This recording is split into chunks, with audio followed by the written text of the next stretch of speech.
This is breaking news. His security detail from the NYPD was with him. I know that he is being held in the building. I'm not sure on which floor. And we have been told that he is well, and I don't know when he's expected to come out. Thank you. What are they telling you about why? Can you tell us what happened? Were you with him? I was with him. So let me say again, my name is Meg Barnette. The last name is spelled Barnette. I am Brad's wife. I joined him today because this is the third time that he has done court watching here, and I have been moved and horrified and found his stories very compelling, and wanted to be here with him to witness for myself. What I saw was shocking and unacceptable and not in accordance. I am an attorney. I haven't practiced law in a while, but I sure know that what I saw today was not the rule of law. That was not due process. I know, and the way people are being treated is absolutely unacceptable in this city and this country. So what happened exactly? So, and I guess, but before, I just do want to say again that I'm extraordinarily mindful right now of how many privileges Brad and I have. He is being held by ICE and someone else. I know that he is a citywide elected official, that he is a citizen of this country, that he holds a U.S. passport, that he is accompanied by a member of the NYPD right now who has his welfare at interest. Like, I was able to call a friend, a lawyer. I was able to get that because of the means and connections that we have. Nobody else in that building who's facing those situations has that. And that they are, I mean, I'm just very, very aware of how I feel right now, having watched Brad be taken away and knowing that he's going to be okay and it's going to be okay. And for all those other families in there, they can't say that. And that's hard. When he was taken away, he said to the officers, you can't take arrest an American citizen asking for a judicial warrant. What was going on when he said that? Brad requested, we were told, and it was our understanding that as the officers were taking one of the respondents, that they needed to be able, we were able to ask them their name, their badge number, ask for a judicial warrant, which was evidence of the grounds for the deportation. We asked repeatedly. Brad, the gentleman in question, I don't know the details of his case, but Brad had linked arms with this individual as well as some of the other really very thoughtful, intentional volunteers, many of them who were rabbis, including Brad's rabbi right over here, were surrounding the individual, locking arms. We asked, I was part of the group, and we asked numerous times for the warrant, for their names, for their badge numbers. It was unclear what agency they were from. They're in full uniform, in many cases with a mask pulled up over the bridge of their nose, and so Brad, I assume, was saying, I am an American citizen, I am asking you for the judicial warrant, you do not have grounds to arrest me. So to be clear, the judicial warrant was for the individual, not for the individual, not for Brad. Okay. As a wife, we were asking, how did you feel when you saw them arresting your husband, putting him in handcuffs and taking him away? I mean, as I said, it's extraordinarily upsetting, and it is in line with the individual that I know and love, that his values come first, and that he will stand up for those values and do what that takes. And that doesn't mean just giving lip service to somebody. That means showing up and being there and doing what you can. Doesn't it make you angry? With this individual's case that Brad Lander was locking arms with, was it just dismissed, or? Well, what's happening, again, I do not know the details of that individual's case. But what is happening, what I saw happen repeatedly there, and what I understand from other stories is continued to happen, is that these folks have pending asylum cases. They are told your case is dismissed. That sounds like good news.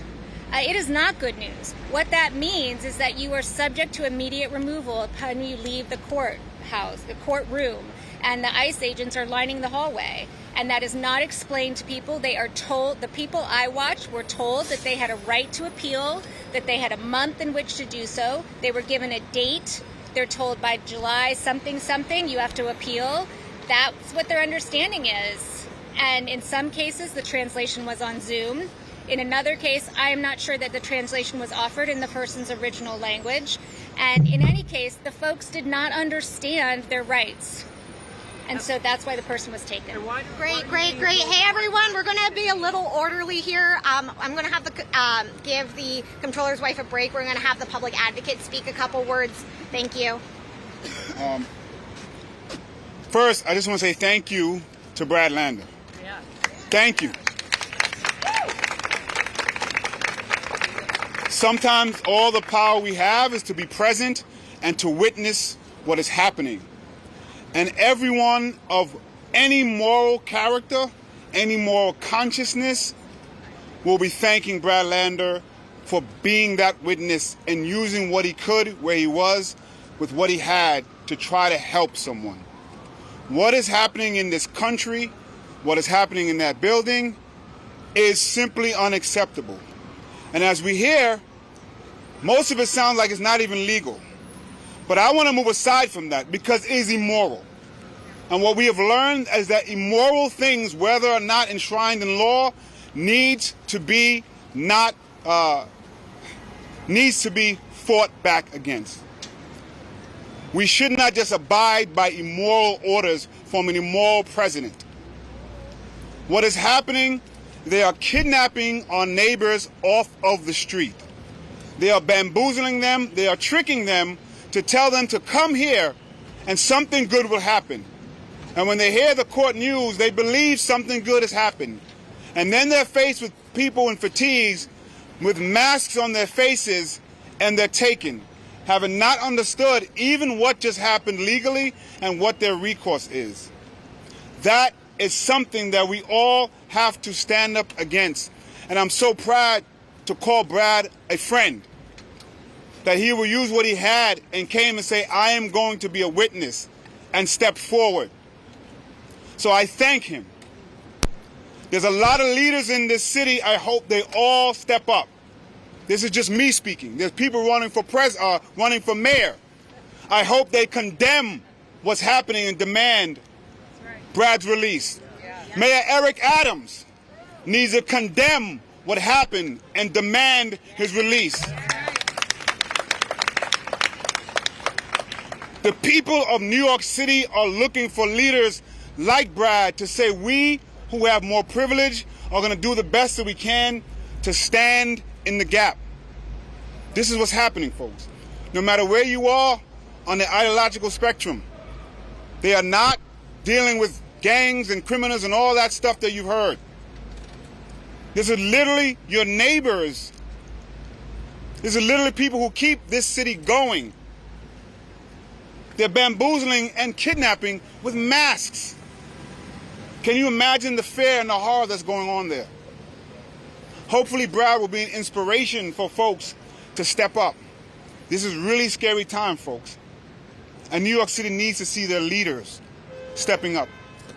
Thank you, everyone. Hello, everyone. I'm Councilmember Alexa Aviles, Chair of the Committee on Immigration at the New York City Council.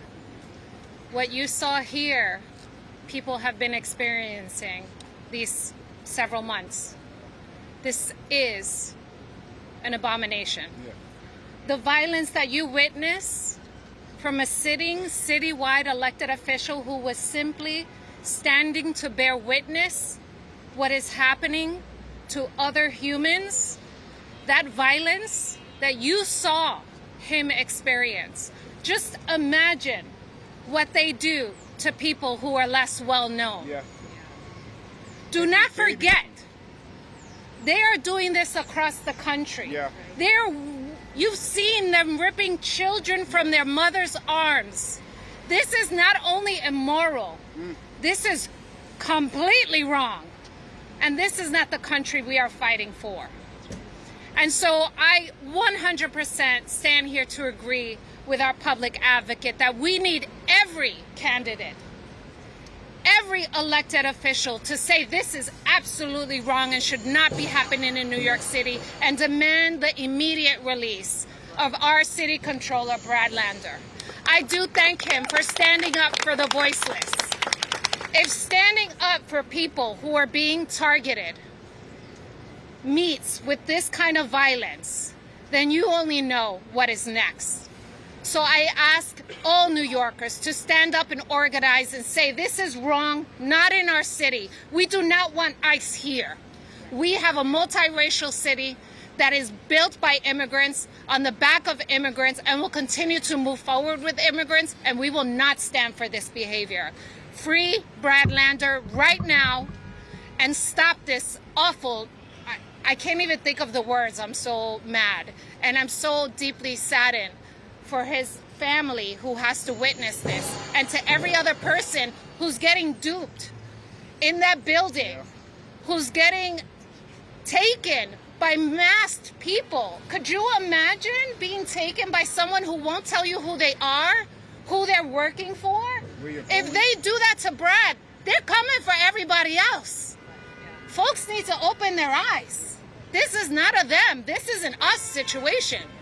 Can we have a message in Spanish since most of the people that are being affected speak Sí, Spanish? sí, le digo. Déjeme hacer la pregunta, por favor. ¿Cuál es el mensaje para las personas que están viniendo a estas audiencias entonces? El mensaje para nuestra comunidad que habla español, que es una de las comunidades también que están enfocado a este sistema tan brutal. Hemos visto la violencia que han hecho cada día que están en estos cortes. Esto es incorrecto.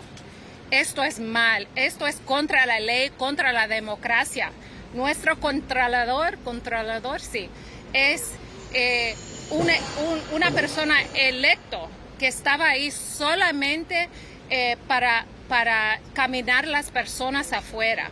Si él se encuentra con este tipo de violencia, me imagino lo que están encontrando las otras personas que no tienen familias, que no saben las leyes de este país. Pero a todos estamos aquí con ustedes. Esto no está correcto. Nuestros vecinos tienen que parar y decir esto no en esta ciudad. ICE es una agencia sin leyes. Pero nosotros somos una ciudad con leyes y tenemos que abocar para nuestros derechos. Thank you, everyone. Rabbi?